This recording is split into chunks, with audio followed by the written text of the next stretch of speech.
Bismillahirrahmanirrahim. Assalamualaikum warahmatullahi wabarakatuh.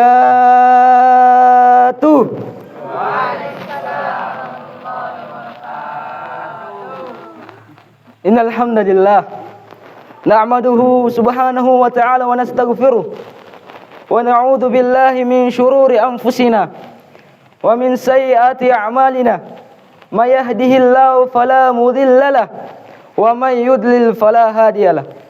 Asyhadu an la ilaha illallah wahdahu la syarikalah wa asyhadu anna Muhammadan abduhu wa rasuluh la nabiyya wa la rasula ba'da amma ba'd. Segala puji bagi Allah Subhanahu wa taala. Ialah Allah Subhanahu wa taala yang telah memberikan kita begitu banyak nikmat-Nya. Berupa nikmat kesehatan, nikmat kesempatan, nikmat waktu luang, dan tak kalah pentingnya lagi nikmat iman dan Islam.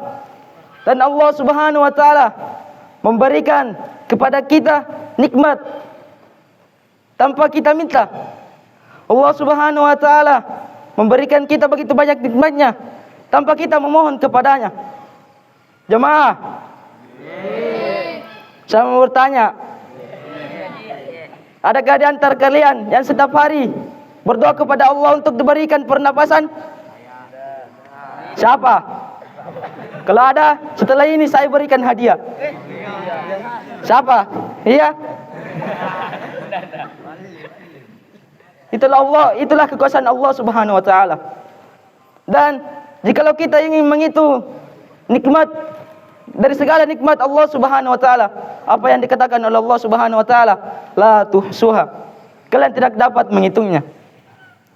Salawat berbingkaikan salam kita kirimkan kepada baginda kita, suri teladan kita, panutan umat Islam, yakni baginda Nabiullah Nabi Muhammad sallallahu alaihi wasallam. Ialah nabi yang telah membawa kita dari alam gelap gulita, alam kebodohan, alam kejahilan, menuju alam terang benderang, alam Islamiyah. Dengan kata lain, yukhrijun nasa minadz zulumati ilan nur au ila siratal mustaqim. Hadirin yang insyaallah dimuliakan dan dirahmati oleh Allah Subhanahu wa taala. Berdirinya saya di sini akan membawakan sebuah ceramah singkat yang berjudul Mengapa Kita Diciptakan. Hadirin yang insyaallah dimuliakan oleh Allah Subhanahu wa taala. Mayoritas umat manusia di sekarang ini, jikalau mereka dihadapkan dengan pertanyaan, mengapa kita diciptakan di dunia ini? Mereka akan menjawab, kita diciptakan di dunia ini hanya untuk makan. Hanya untuk apa? Hanya untuk minum. Kita diciptakan di dunia ini adalah untuk bermain, bersanda gurau, mengumpulkan harta, membangun rumah dan istana. Betul? Betul. Astagfirullah. Beginilah realitas kehidupan manusia di zaman sekarang. Saat itulah demi terwujudnya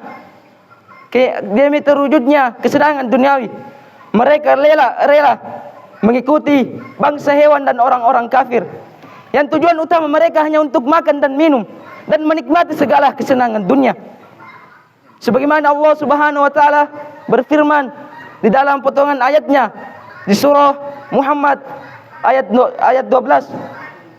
Allah Subhanahu wa taala berfirman, "Walladzina kafaru yatamatta'un." Dan orang-orang kafir mereka bersenang-senang di dunia. Wa yakuluna kama ta'kulun. Wa yakuluna kama ta'kulul an'am. Dan mereka makan seperti makannya hewan. Dan Allah Subhanahu wa taala membalas perbuatan mereka dengan apa? Wan naru mathwal lahum. Allah menjadikan neraka sebagai tempat tinggal mereka. Padahal Allah Subhanahu wa taala telah menciptakan manusia di muka bumi ini dengan suatu urusan yang sangat agung.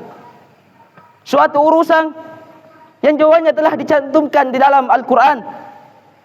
Di surah Az-Zariyat ayat ke-56. Allah Subhanahu wa taala berfirman, "Wa ma khalaqtul jinna wal ins." Dan tidaklah aku ciptakan jin dan manusia, kata Allah, illa liya'budun, melainkan hanya untuk beribadah kepada aku.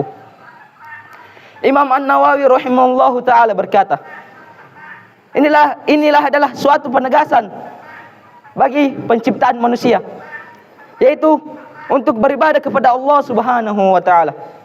Oleh kerana itu, kita harus menjalankan segala perintah-perintah Allah subhanahu wa ta'ala dan menjauhi segala kesenangan-kesenangan duniawi. Karena dunia bersifat fana. Dunia bukan tempat yang kekal abadi. Dunia bagaikan kapal penyeberangan, bukan tempat tujuan. Dunia bagaikan koridor yang kita lewati, bukan tempat untuk menetap.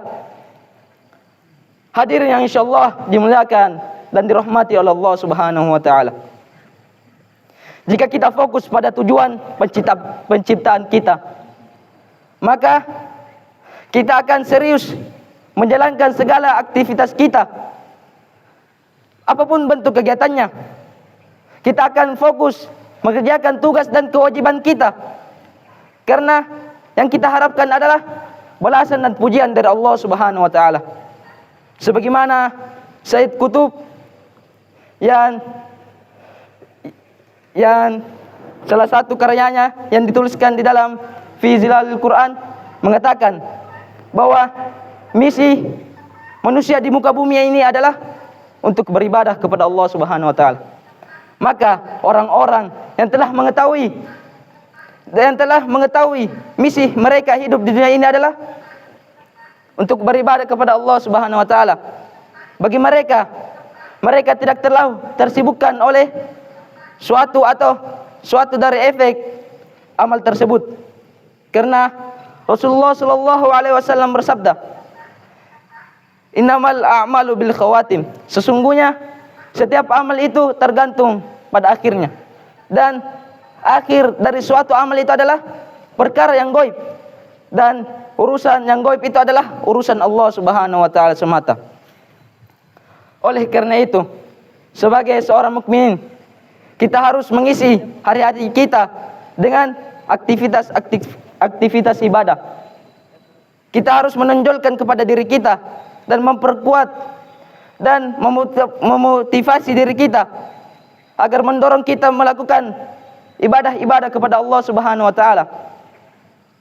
Sebagaimana orang yang mencari rezeki, jikalau dia menenangkan di dalam hatinya mencari rezeki karena Allah subhanahu wa ta'ala, maka rezekinya itu bernilai ibadah. Ia tidak mencari rezeki dengan tamak, maka rezekinya itu dinilai ibadah oleh Allah subhanahu wa ta'ala. Sebagai kesimpulan, jika kita menanamkan di dalam diri kita kehidupan sehari-hari kita dengan nilai-nilai ibadah, maka sangat beruntunglah kita. Karena tidak ada pun satu jengkal aktivitas kehidupan kita kecuali bernilai ibadah di sisi Allah subhanahu wa ta'ala. Dan setiap nilai ibadah pasti akan dibalas oleh Allah subhanahu wa ta'ala. Cukup sekian ceramah yang bisa saya bawakan. Jika ada kata-kata saya yang salah, itu datangnya dari diri saya pribadi. Dan jikalau ada kata-kata saya yang benar, itu datangnya dari Allah subhanahu wa ta'ala. Saya tutup dengan Uping Iping makan lombok kepedisan. Hadza wa sallallahu ala nabiyyina Muhammad wa akhir da'wana alhamdulillahi rabbil alamin.